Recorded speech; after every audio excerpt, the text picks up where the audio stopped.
Hello. Good evening, all of you. Thank you so much for keeping up the energy and staying patient. I'm hoping that you have still some energy left for us to get into this topic that is very, very close to my heart. I've got a few of my friends here, and I'm sure they'll vibe with me, but I hope many of you will also vibe with me today. In a way, what I'm about to share with you is kind of like a culmination of what you've heard through the day. And I think I might be able to point you to references in many of the sessions earlier today to what I'm saying. So let's get on with this. Here's what I wanted to cover in our quick 15-minute session. I wanted to share with you some of my observations around diversity and inclusivity in our closed source large language models, that is generative AI solutions such as the ChatGPT. I want to tell you a little bit about what I think of when I have to build a solution which is more robust and more aware of the diversity. I want to talk a little bit about creating an inclusive developer community. And finally, I want to share that checklist which I use on a day-to-day basis when working on my projects. Let's start with the observations. Have you ever tried this joke on ChatGPT? A father and a son are killed in a horrible car crash. The father and son were in a horrible car crash and the father dies. The son is rushed to the hospital. And just as he's about to be operated, the surgeon says, "I can't operate, that boy is my son."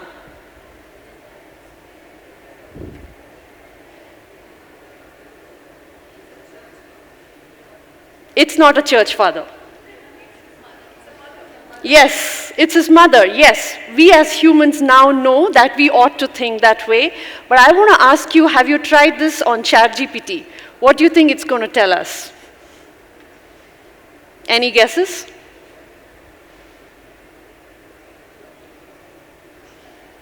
ChatGPT can reason, right? And it can tell us that the surgeon could be male or female, and I cannot guess the gender based on this. And luckily for us, ChatGPT is saying it that way, which means that solution has been trained with certain form of guardrails so as to not give such a biased response.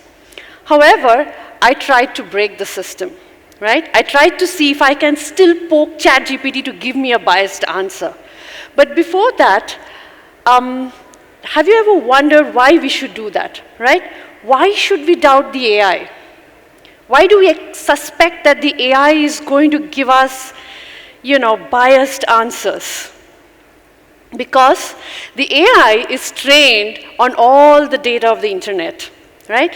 I'm just pulling out a snippet from one of the articles where somebody was justifying a joke, a sexist joke in a corporate setup.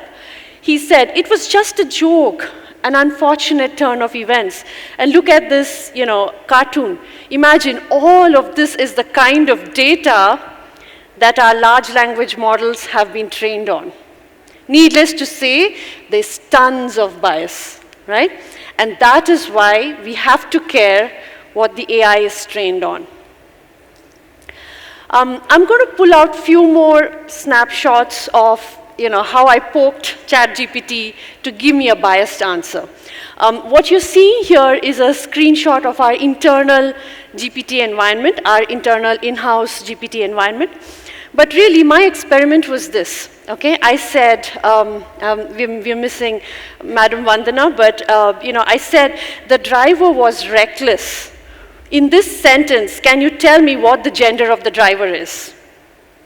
And repeatedly, I asked my question in many different ways. It refused to say whether it's male or female, which means ChatGPT is amply boosted with a lot of guardrails, right? I asked the same question many times.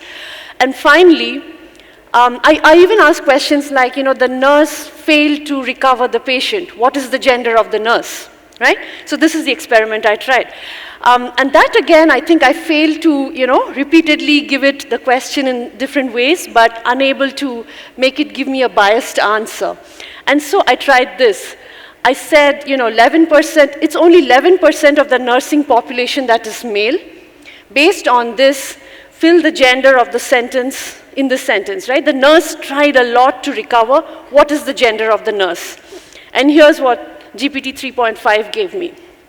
Based on the information that less than 11% of the nursing population is male, it is statistically more likely that the nurse mentioned in this is female, right? I mean, it's reasoning right, but let's say I was not looking for a verbose answer and I instructed it to give me the gender in one word. It would then tell me that the nurse is female, right? And so therein lies, I think, the problem that we ought to all be aware of, right?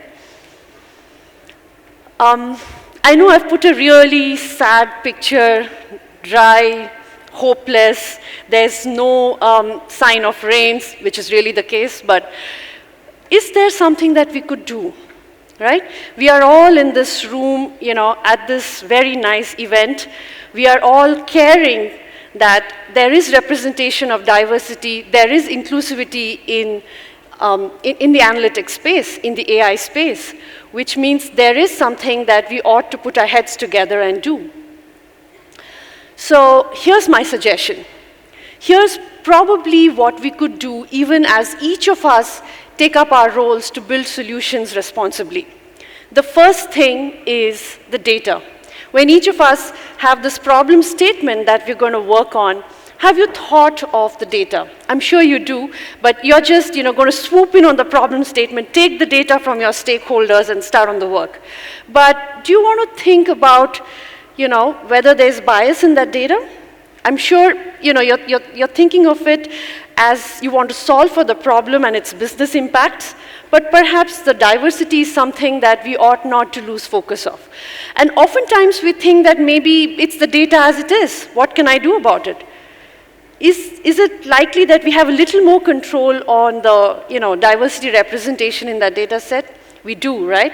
Synthetic data is a thing. The second thing is the team. The team that is set up to work on the problem statement, it starts there, right? There must be sufficient representation or thoughts around diversity starting from the team members. There, I'm sure each of us have a lot of control. The third is the base model. You saw the kind of experiments we pulled off, even something like GPT 3.5. I'm sure each of you are using in your, in your business statement, in your business problems, certain base models or certain, solutions that you can work off. It is important that you're aware what the diversity coverage in that solution is. My fourth suggestion is to use testing.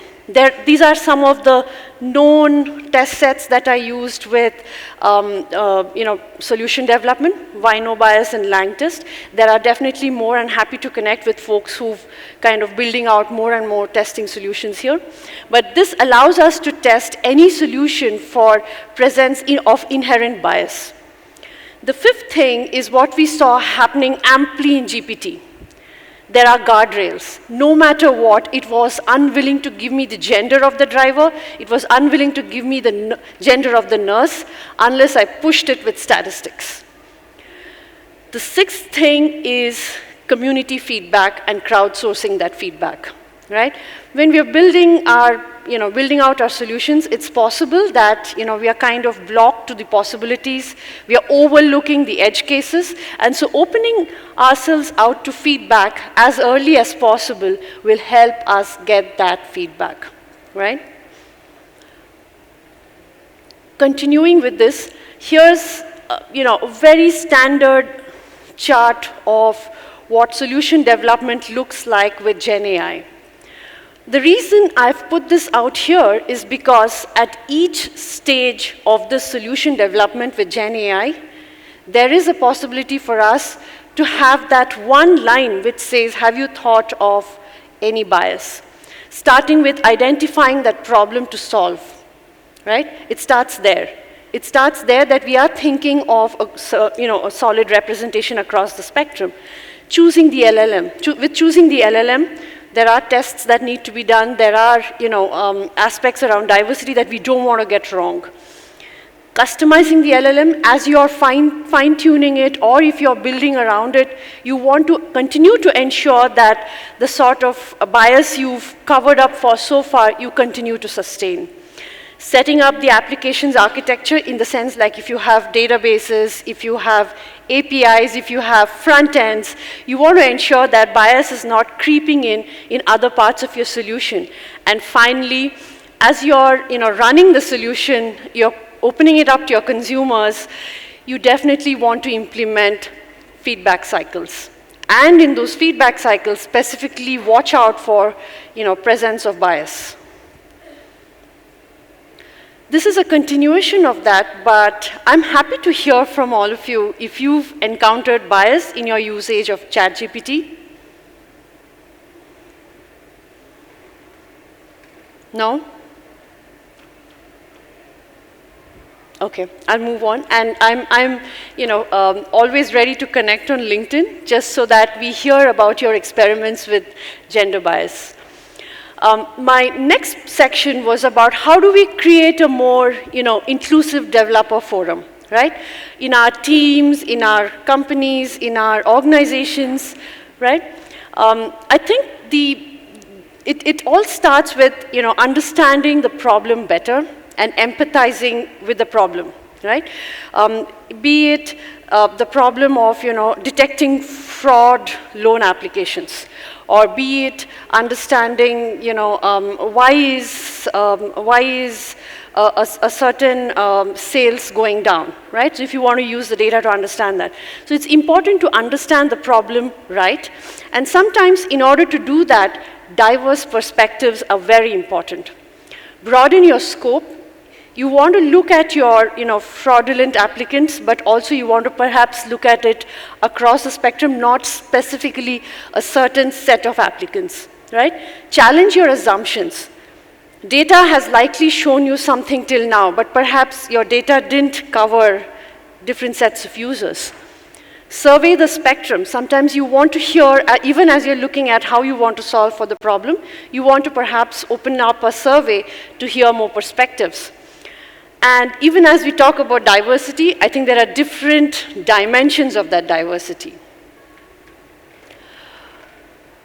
In our charter, to continue to keep this developer forum very inclusive, it is, I think, the most important role that leaders play, that is to moderate. Do you hear everyone on the table? Do you hear across your team and hear what they have to say about the solution being developed? Rotations are also a very good idea between teams, between projects, right? So you want to give everyone a fair chance at understanding the problem and, sort of ideating together. Create periodic bias awareness trainings or sessions for the team so that everybody's on the same page in terms of what is bias. And finally, it is very important that as a team that is solving the problem, people understand the consequences of getting something wrong. Right? This is a responsibility we have, not just for the solution that is being developed, but to the society that it is going to go out into. And finally, here's my checklist. I did emphasize that it's important to empathize with the problem, but somehow I feel like maybe giving an example is good. I know we spoke about, like, let's say, what was the example that in one of the fireside chats between Deepak and Naren, I think they were talking about HR and HR understanding like a chatbot kind of thing. Even as questions come in, how do you want the voice of that, right? It doesn't necessarily have to be a female. The second thing that I do is basically check the data, right? Am I having full coverage? What do I need to do with respect to boosting or amplifying certain aspects around the data? The third thing is creating test sets for my data so that bias is something that I'm continuously testing for, as well as inputs and outputs.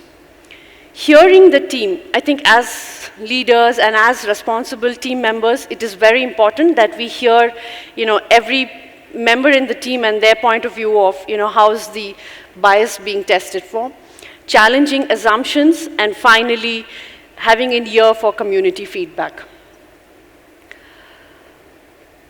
This is about all I had to share today with you in terms of building solutions where, inclusivity is part of that workflow. Happy to hear your thoughts.